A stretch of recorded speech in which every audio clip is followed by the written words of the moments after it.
Hello friends, स्वागत है आपका हमारे चैनल जीके परीक्षा रूम में। जैसा कि आपको पता होगा, हम लगातार एसएससी जीडी के लिए अच्छी अच्छी क्लासेस ला रहे हैं। उसमें हम जीएस और हिंदी की प्रैक्टिस सेट कवर करा रहे हैं। 2020 या 25 क्वेश्चन जो प्रीवियस ईयर हम पहले ही हो चुके हैं एसएससी के थ्रू, और उससे ही आने की संभावना बार बार बनती है, तो इसलिए हम उन्हें सॉल्व करा रहे हैं दोस्तों आपके एग्जाम्स के लिए। अगर आपको हमारी वीडियोस लगातार पसंद आ रही हैं तो आपसे गुजारिश दोस्तों, वीडियो को लाइक और चैनल पर कमेंट करके बताया कि आपने कितना स्कोर किया है। और चैनल को अभी तक आपने सब्सक्राइब नहीं किया तो चैनल को सब्सक्राइब जरूर कर लें, ताकि लगातार हमें मोटिवेशन मिलता रहे और हम आपके लिए अच्छा अच्छा कंटेंट लगातार ही बनाते रहें। चलिए वीडियो की शुरुआत करते हैं बिना किसी देरी का। जो पहला क्वेश्चन होने वाला है आज का, वो होने वाला है सितंबर।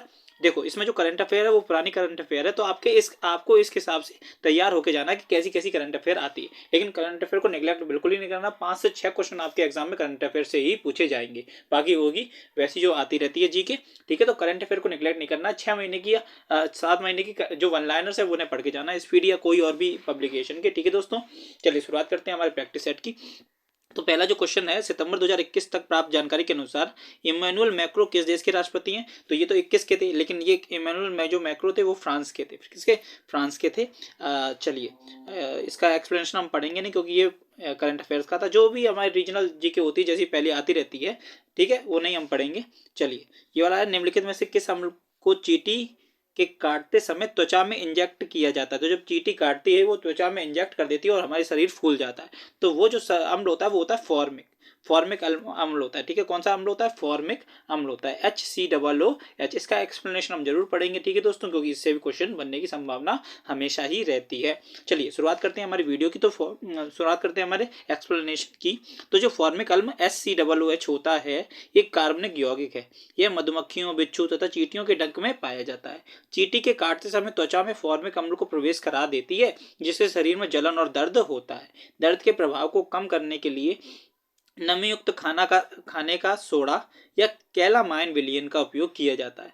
फॉर्मिक अम्ल का उपयोग जीवाणुनाशक के रूप में फलों को संरक्षित करने में, रबड़ के स्कंदन में तथा चमड़ा उद्योग में किया जाता है। ठीक है दोस्तों, तो ध्यान रखना है, फॉर्मिक अम्ल जिसका सूत्र क्या होता है? HCOOH होता है। ये कार्बनिक यौगिक है। मधुमक्खियों और बिच्छू जब चींटी काटते हैं तो ये अपने शरीर में इंजेक्ट कर देते हैं। इतना याद करने की जरूरत है। पढ़ते हैं आगे क्वेश्चन की ओर, जो कि अगला क्वेश्चन होने वाला है। पहला क्वेश्चन हो चुके हैं, अगला क्वेश्चन आता है हड़प्पा सभ्यता थे। तो हड़प्पा सभ्यता के अन्य शहरों के विपरीत, जबकि अन्य शहरों में दो के विपरीत बताया है, धोलावीरा शहर को ब्लैंक्स भागों में विभाजित किया गया था। प्रत्येक भाग विशाल पत्थरों की दीवारों से घिरा हुआ था। ठीक है, तो वैसे तो दो शहर में, एक टीला वाला होता था, एक निचला शहर होता था, एक उतला एक निचला। लेकिन जो धोलावीरा था वो तीन तीन विभागों में विभाजित था। कौन से भागों में? धोलावीरा जो गुजरात में था वो 3 भागों में विभाजित था। इसका भी एक्सप्लेनेशन पढ़ेंगे हम। इसका एक्सप्लेनेशन दिया है दोस्तों। धोलावीरा कच्छ के रण गुजरात में स्थित हड़प्पा कालीन पुरातत्व स्थल है। इसकी खोज 1968 में पुरातत्वविद जगपति जोशी द्वारा की गई थी। किसकी? धोलावीरा की, जगपति जोशी ने करी थी। यह याद रखना, 1968 में धोलावीरा की। धोलावीरा शहर हड़प्पा सभ्यता के अन्य शहरों के विपरीत एकमात्र ऐसा स्थल था जहां शहर को 3 भागों, दुर्भाग, मध्यम नगर और निचले भाग में विभाजित किया गया था, तथा प्रत्येक भाग विशाल पत्थर की दीवारों से घिरा हुआ था। हाल ही में यूनेस्को ने गुजरात के धोलावीरा शहर को भारत के 40वें धरोहर स्थल के रूप में घोषित किया है। यह प्रतिष्ठित सूची में शामिल होने वाली भारत में सिंधु घाटी सभ्यता की पहली साइट है। ठीक है, तो अब हमें इस फैक्ट से याद क्या कर रखना है? उन्हें साथ से एक बार से पढ़ने में किसी को याद नहीं होता दोस्तों, तो रिवाइज करना जरूरी है। और आपको मैं इधर ही रिवाइज कराने की कोशिश कर रहा हूँ, ताकि आपको दोबारा वीडियो ना देखनी पड़े, एक ही बार में। तो धोलावीरा की जो खोज हुई 1968 में हुई। ये 3 टीलों वाला शहर है और इसकी जो खोज करी थी जगपति जोशी ने करी थी। ठीक है दोस्तों, चलिए आगे बढ़ते हैं। जो भी इंपॉर्टेंट रहेंगे वो मैं आपको बताता रहूंगा। और ये यूनेस्को ने गुजरात के धोलावीरा शहर को भारत के 40वें विश्व धरोहर स्थल में शामिल किया है। तो ये विश्व धरोहर स्थलों में शामिल है और 40वां नंबर का है। ठीक है, चलिए अभी आता है करंट का क्वेश्चन। बस आपको ये रखना है, आपको टेनिस, लॉन टेनिस का क्वेश्चन जरूर एक ना एक आएगा, तो उससे आपको पढ़ के जाना है, खासकर जो ग्रैंड स्लैम्स होते हैं उनसे। तो एम आर रादुकानु, जिन्हें सितंबर 2021 में ब्लैंक्स को हराकर यूएस ओपन महिला एकल टेनिस खिताब जीता। तो ये पिछले साल का जो पिछली बार आया था करंट अफेयर्स, उसका क्वेश्चन है। हमारे लिए बिल्कुल भी इंपॉर्टेंट नहीं है, लेकिन फिर भी मैं आपको बता देता हूँ। इसका आंसर ए था, लेला फर्नांडिस, जो कि कनाडा की थी। ठीक है, चलिए आगे बढ़ते हैं। 29 का आंसर ए हो गया। इसका एक्सप्लेनेशन हम नहीं पढ़ेंगे। तीसरा क्वेश्चन हमारे लिए बनता है, तो चलिए तीसरा क्वेश्चन आपकी स्क्रीन पर ये रहा, पूरे 2 नंबर के लिए। चलिए 13 और 14वीं शताब्दी के दौरान पंजाब में निम्नलिखित में कौन सी जनजाति का प्रभुत्व था? तो 13 और 14वीं शताब्दी में दौरान मतलब ये टाइम पीरियड आता है कम से कम 1200। 13वीं शताब्दी मतलब 1200 स्टार्ट हो गई थी दिल्ली सल्तनत में, ठीक है। तो दिल्ली सल्तनत के दौरान कह सकते हैं हम लोग पंजाब में निम्नलिखित में कौन सी जनजाति का प्रभुत्व था? तो वो थी खोखर जनजाति। कौन सी जनजाति थी? खोखर जनजाति पंजाब में प्रभुत्व था। इसका एक्सप्लेनेशन पढ़ेंगे अब हम लोग जो दिया गया है। चलिए, तो जनजातीय लोग भारत के लगभग हर क्षेत्र में पाए जाते हैं थे। 13वीं और 14वीं शताब्दी के दौरान पंजाब में खोखर जो जनजाति का प्रभुत्व था, ये पंजाब के एक बड़े भाग पर नियंत्रण रखते थे। वर्तमान में खोखर जनजाति पंजाब और पाकिस्तान के आसपास क्षेत्रों में निवास करती है, ठीक है दोस्तों। चलिए, अब आता है अगला क्वेश्चन। तो इसमें रिवर्स रेपो रेट पूछी गई है, वो भी 2020 की, तो ये भी इंपॉर्टेंट नहीं होगा, बस ये ध्यान रखना 3.35 है, ठीक है। रिवर्स रेपो रेट हमेशा रेपो रेट से कम रहती है। रेपो रेट हमेशा 4% के आसपास घूमेगी और रिवर्स रेपो रेट हमेशा कम रहेगी, ठीक। चलिए, इसका एक्सप्लेनेशन पढ़ लेंगे, शायद उसमें कुछ इंपॉर्टेंट दी हुई हो 2022 के लिहाज से। अल्पकालिक अवधि के लिए रिजर्व बैंक द्वारा कमर्शियल बैंकों से जिस ब्याज दर पर नकदी प्राप्त की जाती है उसे रिवर्स रेपो रेट दर कहा जाता है। अक्टूबर 2020 में रिवर्स रेपो दर 3.35% तथा रेपो दर 4% थी। वर्तमान में 2022 में रिवर्स रेपो दर 3.35% ही है और रेपो दर कितनी है? 4.40 हो गई, बढ़ गई है। सीमांत स्थायी सुविधा MSF 4.65% और बैंक दर 4.65% है। चलिए आगे बढ़ते हैं। अगला क्वेश्चन है, निम्नलिखित में से किस प्रकार के बैंकों का संचालन मुख्यतः ऑनलाइन होता है? उनका कोई भौतिक शाखा नहीं होती, फिजिकली कोई शाखा नहीं होती, केवल ऑनलाइन होता है। तो वो होता है नियो बैंकों का। कौन से बैंकों का? नियो बैंकों का होता है, ठीक है दोस्तों। इसका एक्सप्लेनेशन भी पढ़ेंगे हम साथ में। तो नियो बैंक एक डिजिटल प्रकार का वित्तीय संस्थान है, डिजिटल प्रकार का है, फिजिकली कोई कुछ नहीं है, जिसका संचालन मुख्यतः ऑनलाइन होता है तथा इसका कोई भौतिक शाखा नहीं होती, ठीक है। भारत में रोजर पे, ठीक है, रोजर पे, ओपन, नियो आदि इस प्रकार की वित्तीय संस्थान है, ठीक है। ये सब वित्तीय संस्थान है, कौन से? रोजर पे, ओपन, नियो, ठीक। आगे बढ़ते हैं। अगला क्वेश्चन है, तो जो जैन धर्म के 24वें तीर्थकर थे वर्धमान महावीर या महावीर स्वामी जी का जन्म 6ठी शताब्दी ईसा पूर्व में हुआ था, सबको पता है। कहाँ हुआ था ये बताना है। तो उनका जन्म हुआ था बिहार में, ठीक है, बिहार में हुआ था इनका जन्म। चलिए इसका एक्सप्लेनेशन पढ़ते हैं हम। हाँ, तो महावीर स्वामी जैन धर्म के 24वें तीर्थकर थे, ये इंपॉर्टेंट बात है। अंतिम तीर्थकर थे वो भी, ये भी इंपॉर्टेंट बात है। महावीर का जन्म 599 ईसा पूर्व कुंडल ग्राम वैशाली बिहार में हुआ था। कहाँ हुआ था? वैशाली बिहार में कुंडल ग्राम में हुआ था। इनके पिता सिद्धार्थ इक्ष्वाकु वंश के क्षत्रिय राजा थे। सिद्धार्थ इक्ष्वाकु वंश के क्षत्रिय राजा थे। महावीर स्वामी के बचपन का नाम वर्धमान था। 12 वर्षों की कठिन तपस्या के बाद महावीर को जबरिक के समीप त्रिजुपालिका नदी के तट पर साल वृक्ष के नीचे, कौन से वृक्ष के नीचे? साल वृक्ष के नीचे 72 वर्ष की आयु में महावीर की मृत्यु निर्वाण 527 ईसा पूर्व में हो गया और पावापुरी में हुआ था, ठीक है। पावापुरी में हुआ था, बिहार राज्य के ही पावापुरी में हुआ था। अगले बढ़ते हैं।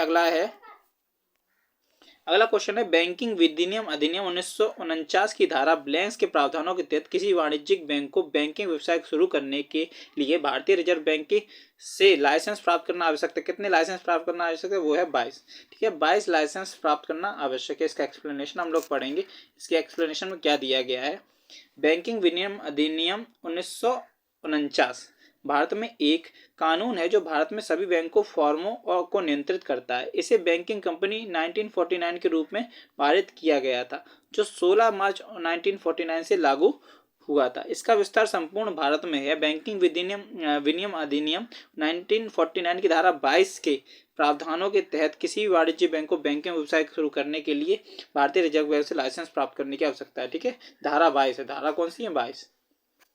आगे बढ़ते अगला क्वेश्चन है, निम्नलिखित में से कौन सा एक प्राकृतिक पारिस्थितिक तंत्र नहीं है? प्राकृतिक, ये नेचुरल नहीं है। नेचुरल क्या नहीं है? बगीचा नेचुरल होता है? नहीं है। बांध नेचुरल होता है? नहीं है। एक्वेरियम नेचुरल होता है? सब बनाए इंसानों द्वारा बनाए गए हैं। रेगिस्तान में नेचुरल, इंसान सब कुछ बनाता जा रहा है, ठीक है। रेगिस्तान नेचुरल होता है। इसका भी एक्सप्लेनेशन हम पढ़ेंगे।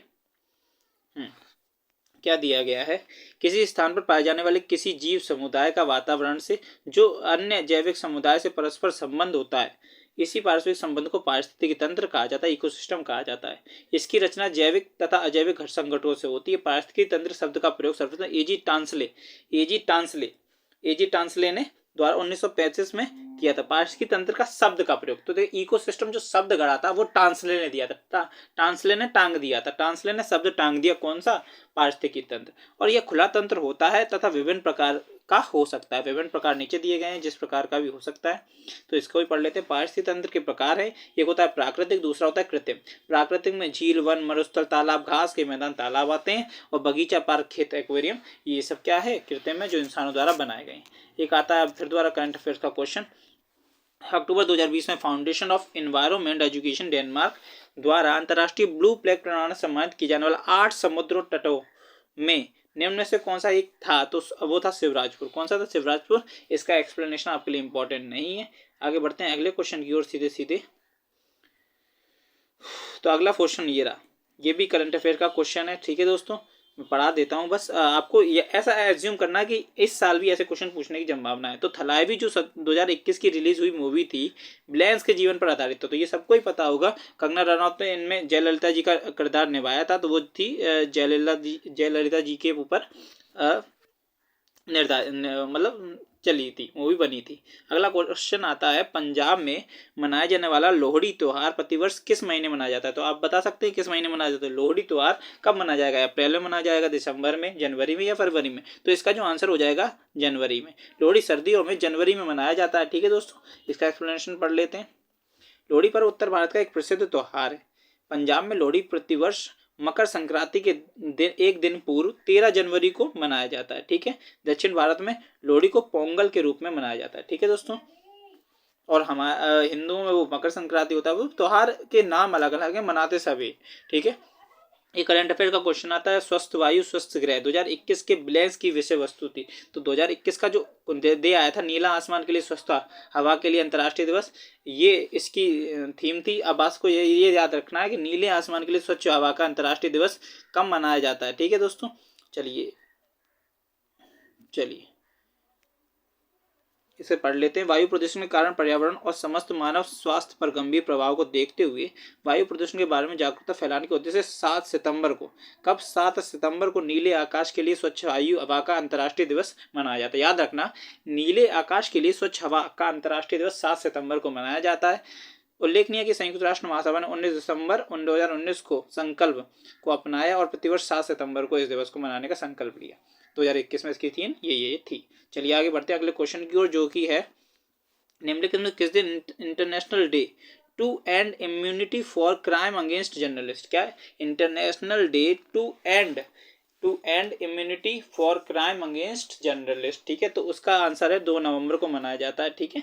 तो 1 नवंबर को कौन सा एड्स दिवस मनाया जाता है, 2 नवंबर को यही immunity for crime against journalist वाला मनाया जाता है। इसमें कुछ और भी दिए हैं, तो सभी हम लोग पढ़ेंगे। प्रतिवर्ष 2 नवंबर को international day to end immunity for crime against journalist के रूप में मनाया जाता है। 2 नवंबर 2013 को माली में हुए 2 फ्रांसीसी पत्रकार की हत्या की स्मृति में संयुक्त राष्ट्र महासभा द्वारा इस दिवस को मनाने की घोषणा की गई। कुछ प्रमुख दिवस है, 2 नवंबर को ऑल सोल्स डे ये भी मनाया जाता है, ऑल सोल्स डे भी मनाया जाता है। 5 नवंबर को विश्व सुनामी जागरूकता दिवस मनाया जाता है, और 14 नवंबर को विश्व मधु दिवस और बाल दिवस मनाया जाता है, ठीक है। हमारे इंडिया में बाल दिवस मनाया, चिल्ड्रंस डे मनाया जाता है, और विश्व मधुमेह दिवस 14 नवंबर को ही मनाया जाता है। अगला क्वेश्चन आता है, निम्नलिखित में कौन सा एक फूल का भाग है, तो ये जो भाग है ये सब वैसे ही भाग है, और फूल का जो भाग होता है वो होता है स्त्री केसर। क्या होता है, स्त्री केसर होता है फूल का भाग। इसका एक्सप्लेनेशन पढ़ेंगे हम। इसके एक्सप्रेशन में लिया है, पुष्पीय पौधों में पुष्प एक अत्यंत महत्वपूर्ण अंग है। आकारिका रूप से पुष्प एक रूपांतरित प्ररोग है जिस पर गांठें तथा रूपांतरित पुष्पी पत्तियां लगी रहती हैं। पुष्प प्राय तने या शाखाओं के शीर्ष एवं बीज उत्पन्न करते हैं। पुष्प के निम्नलिखित भाग होते हैं, बाह्य दलपुंज होता है, दलपुंज होता है, पुंकेसर, पुमंग होता है, स्त्रीकेसर, जांग होता है। भाग याद कर रहे हैं, बाह्य दलपुंज कैलेक्स होता है, दलपुंज होता है, कोरोला होता है, पुंकेसर होता है या पुमंग होता है, एंड्रोसियम होता है, और स्त्रीकेसर मतलब जिनोसियम होता है, ठीक है। तो एंड्रोसियम, जिनोसियम, पुंकेसर, स्त्रीकेसर, दलपुंज, बाह्य दलपुंज, ठीक। आगे आता है कुब्बत उल इस्लाम मस्जिद कहाँ स्थित है, तो कुब्बत उल इस्लाम मस्जिद को कुतुबुद्दीन ऐबक ने बनवाया था। ये दिल्ली में स्थित है। कहाँ, दिल्ली में स्थित है। पढ़िए, इसका एक्सप्लेनेशन पढ़ते हैं। एक्सप्रेशन में लिखा है, कुब्बतुल इस्लाम मस्जिद दिल्ली में स्थित है। इसका निर्माण कुतुबुद्दीन ऐबक ने करवाया था। कुतुबुद्दीन ऐबक गुलाम वंश का संस्थापक था। 1206 में इसने गुलाम वंश की स्थापना की थी गौतम बुद्ध वो मोहम्मद गौरी के जाने के बाद दिल्ली से। ठीक है, तो मोहम्मद गौरी इसे छोड़ गया था, उसके बाद इसने गुलाम वंश की स्थापना की थी 1206 में। कुतुबुद्दीन ऐबक गौरी का गुलाम था, इसने अपनी राजधानी लाहौर में बनाई थी। कुतुब मीनार की नींव कुतुबुद्दीन ऐबक ने डाली थी तथा अजमेर में 2.5 दिन का झोपड़ा मस्जिद का निर्माण भी ऐबक ने करवाया था। ठीक है दोस्तों, 2.5 दिन का झोपड़ा मतलब 2.5 दिन में तैयार हुई थी, इसलिए 2.5 दिन का झोपड़ा नाम रख दिया गया था। निम्नलिखित में से कौन सी मृदा संरक्षण की एक विधि है? तो मृदा संरक्षण की विधि है शेल्टर बेल्ट, इंटरक्रॉपिंग और रॉक डैम। जो ओवर ग्रेजिंग होता है ये मृदा संरक्षण की विधि नहीं है, ये तो एक ये क्या है, ये पॉल्यूशन टाइप होता है, मृदा पॉल्यूशन हो जाता है, मतलब सॉइल पॉल्यूशन का एक प्रकार है। चलिए इसका एक्सप्लेनेशन पढ़ते हैं। मृदा अपरदन और क्षीणता मृदा संसाधन के लिए दो मुख्य खतरे हैं। मानवीय और प्राकृतिक दोनों ही कारकों से मृदाओं का निम्नीकरण हो सकता है। मृदा के निम्नीकरण में सहायक कारक वनोन्मूलन, अतिचारण, रासायनिक उर्वरकों और कीटनाशकों का अत्यधिक उपयोग, वर्षा दोहन, भूस्खलन और बाढ़ है। मृदा संरक्षण की कुछ विधियां निम्नलिखित हैं। तो देखो क्या निम्नीकरण में सहायक कारण क्या? वनोन्मूलन, वन का काटना, अतिचारण, ज्यादा चराई करना, रासायनिक उर्वरक ज्यादा डालना, कीटनाशकों का प्रयोग, और दोहन, भूस्खलन, भूस्खलन जो हो जाता है उससे भी, बाढ़ से भी होता है। और जो इसकी बचाने की विधियां हैं वो ये सब दे रखी हैं। कौन कौन सी हैं? माल्च बनाना, वेदिका फार्म, समोच्च रेखीय खेती, आश्रय मेखला, शेल्टर वेल्ट, चट्टान बांधना, इंटरक्रॉपिंग। तो याद रखिएगा, माल्च बनाना, वेदिका फार्म, समोच्च रेखीय जुताई, आश्रय मेखला, शेल्टर वेल्ट और चट्टान बांध और इंटरक्रॉपिंग। ठीक। एशियाई फुटबॉल कप 2019 मेजबानी निम्नलिखित में से किस देश ने करी? किस देश ने करी? ठीक है, एशियाई फुटबॉल कप की। तो इसकी ये 2019 का क्वेश्चन है, इसकी संयुक्त राष्ट्र अमीरात ने की थी। ठीक है, 2019 में एक्सप्लेनेशन हम लोग नहीं पढ़ेंगे। अगला जो क्वेश्चन आता है वो क्वेश्चन है, निम्नलिखित में से कौन सा शहर विजयनगर के मध्यकालीन हिंदू राज्य संबंधित अपने खंडरों के लिए प्रसिद्ध है और इसे विश्व विरासत स्थल घोषित किया गया है? कौन सा शहर है जो अपने खंडरों के मतलब जो विश्व विरासत स्थल है उसके लिए फेमस है विजयनगर का? ठीक है, और उसके विश्व विरासत स्थल भी घोषित किया गया है। तो ऑप्शन आपके सामने कुछ इस प्रकार दिए गए होंगे। तो ऑप्शन आपके सामने कुछ इस प्रकार है, डांडेली, चिकमंगलूर, हम्पी या मेडिकेरी। तो आपको समझ में आ गया हम्पी ही है जिसे विश्व विरासत स्थल घोषित बहुत पहले ही किया जा चुका है। चलिए आगे पढ़ते हैं इसका एक्सप्लेनेशन। तुंगभद्रा नदी के तट पर स्थित हम्पी, कौन सी नदी के तट पर? तुंगभद्रा नदी के तट पर स्थित हम्पी कर्नाटक मध्यकालीन हिंदू राज्य विजयनगर साम्राज्य की राजधानी थी। विजयनगर साम्राज्य की स्थापना 1336 ईस्वी में हरिहर और बुक्कर नामक दो भाइयों ने की थी। विजयनगर साम्राज्य के खंडर तुंगभद्रा नदी पर स्थित हैं। यूनेस्को द्वारा इसे 1986 में विश्व विरासत स्थल घोषित किया जा चुका है। यह विश्व का सबसे बड़ा ओपन एयर संग्रहालय। ये याद रखना, एनटीपीसी में भी बहुत बार क्वेश्चन पूछा गया था कि जो हम्पी है उन्हें कब विश्व विरासत स्थल घोषित किया गया? तो 1986 में। 1986 में। देखो याद रखना, हम जो विजयनगर साम्राज्य उसकी स्थापना हुई थी 1336 में, इसके लास्ट में भी 6 आ रहा है, और जब भी इसको विश्व विरासत स्थल घोषित किया गया तो उसमें भी लास्ट में क्या आ रहा है? 6 आ रहा है। तो ऐसे करके आप याद कर सकते हो।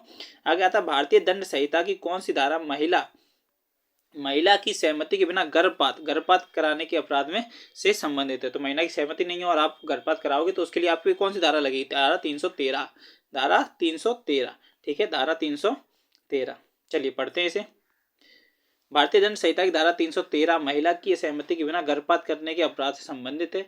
आईपीसी की धारा 313 के अनुसार जो भी कोई स्त्री की सहमति के बिना, चाहे वह स्त्री स्पंदन गर्भा हो या नहीं, उसका गर्भपात कारित करेगा तो उसे आजीवन कारावास या किसी एक अवधि के लिए कारावास की सजा 10 वर्ष तक बढ़ाया जा सकता है, से दंडित किया जाएगा और जुर्माने से भी दंडनीय होगा। जुर्माना भी लगेगा, सब कुछ होगा। तो अगला क्वेश्चन आता है, टेस्ट क्रिकेट में 13 शतक बनाने वाले पहले भारतीय बल्लेबाज। तो 13 शतक बनाने वाले पहले भारतीय बल्लेबाज थे वीरेंद्र सहवाग।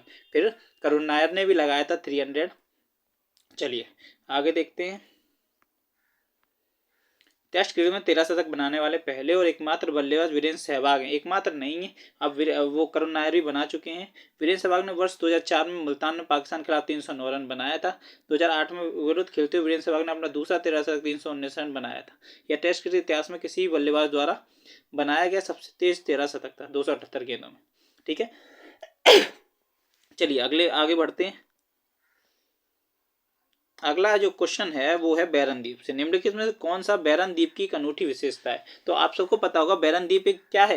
बताइए, पहले पढ़ लेते हैं क्वेश्चन ऑप्शन। यहाँ आदिम आसारो जनजाति का निवास है, यहाँ हिंद महासागर एक निर्जन द्वीप है, यहाँ भारत का एकमात्र सक्रिय ज्वालामुखी है, या भारत की सबसे बड़ी खारे पानी की झील मौजूद है। तो इसका जो आंसर होगा आपको पता होगा, सी वाला बनेगा। यहाँ भारत का एकमात्र सक्रिय ज्वालामुखी है जो कि है बैरन थी ज्वालामुखी। ठीक है, चलिए, बैरम और नारकोंडम दो ही ज्वालामुखी, नारकोंडम सुषुप्त है और बैरन क्या है, सक्रिय।